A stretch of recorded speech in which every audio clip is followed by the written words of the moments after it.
I think everyone should learn about the history of famines and weaponizing food. Day 16. So, on my part, I am going to go home and I'm going to eat some freshly made rolls that my wife made. She made them. I did not do anything, but I will be a benefactor, and I'm very grateful for that. My wife is amazing. In terms of a lesson that I learned recently, in the Book of Mormon, in 3rd Nephi chapter 3, we learned that the Nephites were under attack by some very evil robbers.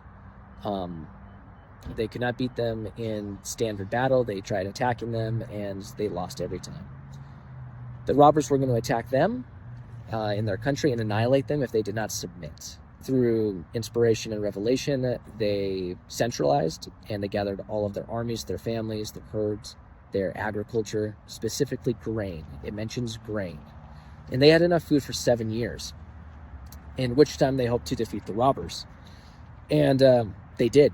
I'm not going to lie, it's not quite clear if it took like 3 years or 7 years, but sometime during then, they defeated the robbers. In fact, at one point, the robbers came down and they only lived off of hunting and stealing. But there was no one left to steal from because everyone had centralized. So they had all this property, but they weren't going to work. They weren't going to till the ground. And all the wildlife started to disappear because they were hunting all the time. That's what happens in famines. Again, this was a man-made famine that the Nephites made in their own land. The robbers tried laying siege to the Nephites a number of times.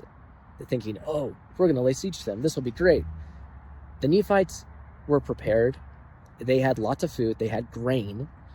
And, they also had their herds. I'm sure they ate some animals during that time. They probably had some dairy during that time. But the number one food that you can depend on during a famine is grain. That stuff can last for 20 to 30 years. And it's very easy to grow. And you can grow a lot of it really fast. And it's a superfood.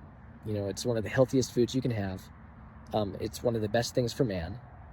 And it's also great for animals. If you want to keep your animals alive, you need wheat. There's all sorts of other stuff you can use, but wheat's one of the best things you can use. Anyway, I hope you all found this valuable. And I would invite everyone to start saving up your own personal food storage, no matter how small it is. If it's a jar of honey, container of oil, or a sack of wheat. Take care, guys.